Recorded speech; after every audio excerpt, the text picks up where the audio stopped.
je vais vous parler de vos collaborateurs, ceux que vous avez récemment intégrés, mais c'est aussi vos clients. Alors, est-ce que vous savez d'où vient le terme génération Y? Ouais, certains me disent, parfois on me fait aussi effectivement le petit geste, les écouteurs, mais écoutez, non. La réponse officielle, c'est que ça suit la génération X. Ah, vous êtes content d'être venu là.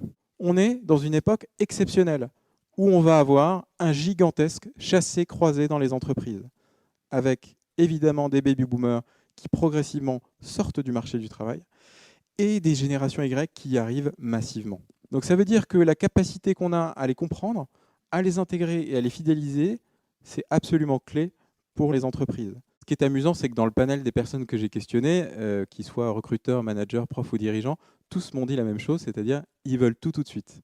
Quelqu'un qui demande à évoluer dans un poste après 6 mois, on peut dire il est extraordinairement exigeant, et en même temps, c'est aussi l'expression d'un rapport au temps très court.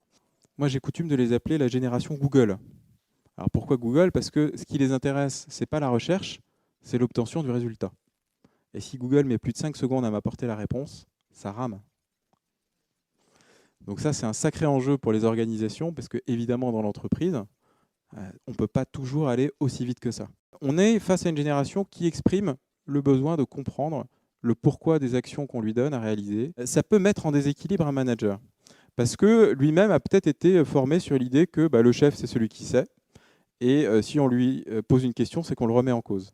Je ne vais pas résister à l'idée de vous présenter ces quelques tendances de consommation. Qu'il s'agisse de se loger, de prêter une pièce de son appartement, de partager une voiture, de partager des relations professionnelles, on se rend bien compte que c'est une génération qui va utiliser de plus en plus la consommation collaborative. Autre tendance dynamique de fond, c'est un moindre attachement à la propriété. Quelles sont leurs valeurs? Pour réussir sa vie, il faut d'abord avoir de vrais amis. On voit bien que le temps libre, c'est plus important que, par exemple, la carrière, faire une belle carrière professionnelle ou avoir de l'argent. D'abord, la sphère privée, ensuite, la sphère professionnelle. Finalement, comment est-ce qu'on peut avancer avec l'intergénérationnel? Quel levier on peut vous donner? J'aime penser à cette génération en termes d'empêcheurs de travailler en rond. C'est-à-dire qu'ils ont souvent, pas par goût de la provocation, mais une idée assez différente de comment on doit faire un recrutement, comment ils aimeraient qu'on les intègre, comment ils aimeraient être managés. Eh bien, le fait qu'ils aient des attentes différentes, finalement, c'est une excellente occasion de repenser sa façon de faire le métier. Ces jeunes seront demain des managers, quoi. Comment ils opéreront pour animer leurs équipes, eux? Typiquement, on a des managers qui sont très en proximité. Là, on est sur une relation vraiment de coach très forte et avec peut-être des affinités quasi personnelles avec le manager. C'est-à-dire que le manager et manager, quelque part, vont se choisir.